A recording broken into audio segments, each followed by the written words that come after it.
What's up, everyone? Gonna be going over the build. We're gonna talk about how the build works, how it synergizes, and also gonna mention why I picked certain things the way I did and how they work. Also, some tidbits of what you can do if you don't have all the gear that um, that I recommend. So, for you, let me know what you think about this transmog right here. GG, GG, or no? Let me know. All right. So it's the six-piece breakers, right? And we're gonna be going boulder toss, obviously. So the bracers. This build is a low CDR build. So you're only gonna want the gem and one slot of 8 CDR. One slot. So, shoulders, glove, ring, or rings, right? One slot. Um, and since it's a low CDR, we're not gonna be running Wrath of the Berserker or IP. Is And what we are going to be doing is we're going to be focusing on the range. So we're going to be using the Z's Stone of Vengeance. So with this gem, we're going to be wanting to do our tosses as naturally we're going to be wanting to go as far as possible from our target. But sometimes it's gonna be near, sometimes it's not. But most of the time, especially with the REG, it'll be Furious charging and then Furious charging out and throw the bullets out. We're gonna be benefiting a lot from doing this range um, toss throwing, especially because we're gonna be getting 30% multiplicative damage as well from no escape. It's a lot of damage coming in, always a lot of damage. Um, so that's the CDR part, right? Now, I recommend you get your eight slot of CDR, 8% slot on your shoulder. I recommend this. You don't want it. Ideally, you don't want it on your rings or your glove, but you want it on your shoulder. Personally, if you keep an eye on my profile, I'm always gonna have this, and I'm only running the gem right now. That's because I've gotten used to it. But I definitely need to get a shoulder like this. But instead of AR, it should have the 650 potential of it versus the 130 AR. It's not a wash. It's definitely you definitely want that bit. Um, so now, given your choices, I say you can put it on your ranks.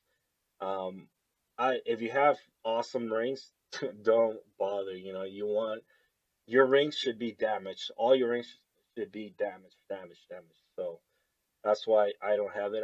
I have good rings like this one, but I don't use it because the damage on the other rings are pretty awesome. And that one is ancient. I haven't even augmented it, you can see kind of my reasoning behind this. So you definitely want your CDR coming from your shoulder. All right, let's talk about the weapons. On the weapons, you want strength, vit, and AD on both. Um, you could go, you could go something like this: percent damage, strength, AD on both. I don't recommend this because it's taking two stat slots to benefit 100% of your tosses. Um, whereas this VIT, one slot of VIT benefits your entire set. This is just the way I see it. And then 1,000 potential VIT is a ton. It's a ton. If we take it out, we're gonna be at 724. It's really low. It's really low. It's not worth it in my opinion. You're gonna be most of your damage is coming from the size gems, so it's you're gonna gain the Vit is gonna let you fight harder stuff, so it's sort of in-game DPS. So it's not a total loss by going Vit. But if you're dead, good is any DPS? Anyways, that's my recommendation. But feel free to try this out. Some of you might be more YOLO than I am, so give her a try. Now, if you have a you don't have say you don't have a Doombringer, but you do have a Sunkeeper, so you can do that. You can definitely do that. What you're gonna be losing here is you're gonna be losing the Vate, but this one definitely has more damage. The base is higher, so your boulder toss is gonna be stronger against uh, crash mobs, and um, it against elites is 30% versus the entire map 20%. You know, you're getting it about 10%. You're getting 10% more on the elites, so it's not it's definitely a good weapon. But I prefer the bit like I explained earlier. So to me, this is just more well-rounded weapon that I prefer to use. Now, say your 300 spear sucks, or maybe you don't even have one. But let's assume it just sucks big time. The that base damage is low.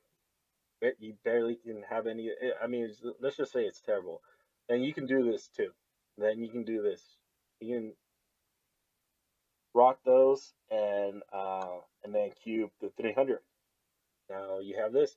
Is it gonna be the best setup? It's not. It's not gonna be the best setup. It's definitely gonna. If you know, this build is gonna help you gain level some gems. And if you want, like this, I'm talking about this setup, and you know, be able to push quite a bit. I mean, it's not the ideal setup, but this is gonna work. In other words, what I'm saying is that this build is not locked down into the weapons. Weapons, I mean, you could almost put any weapons on there, you know, right? And as long as it's, you know, physical, then as long as it runs with the flow, you can even run a pick sticker if you want, right? Because that has some bonus damage against beasts and humans, I think. So just keep that in mind. It's not weapon locked. Basically, the point I want to make. All right. So that's the weapons. I do want to talk about the amulet. Right now, I've tested Hellfire. It's definitely good.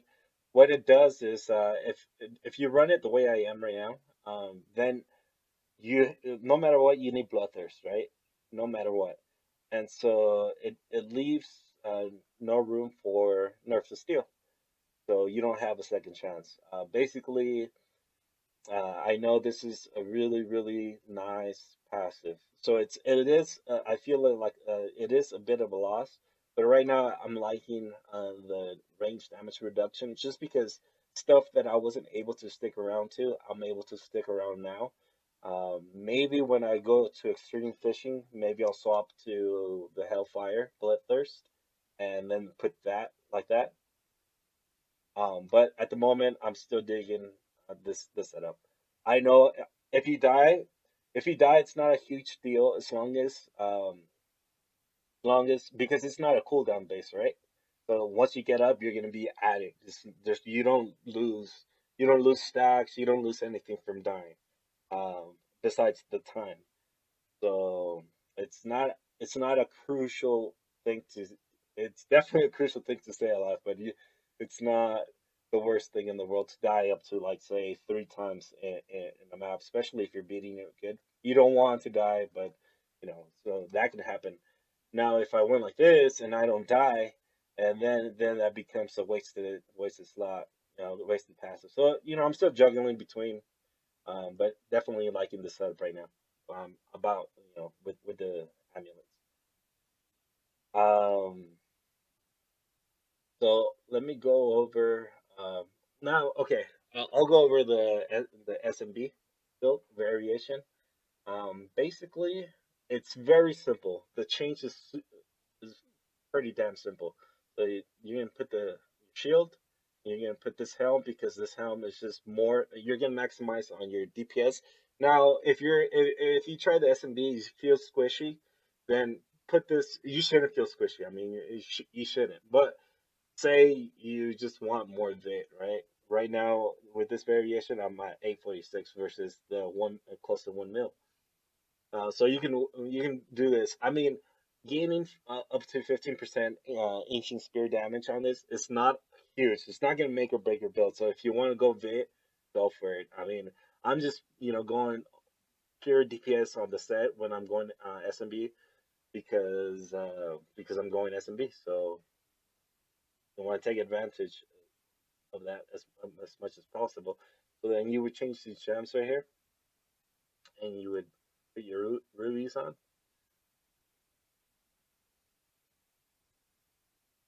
Okay, and then the only thing you're gonna change from your build, the only thing is if you stay the way I did with the amulet, the only thing you're gonna change is animosity to sword and board. That's it.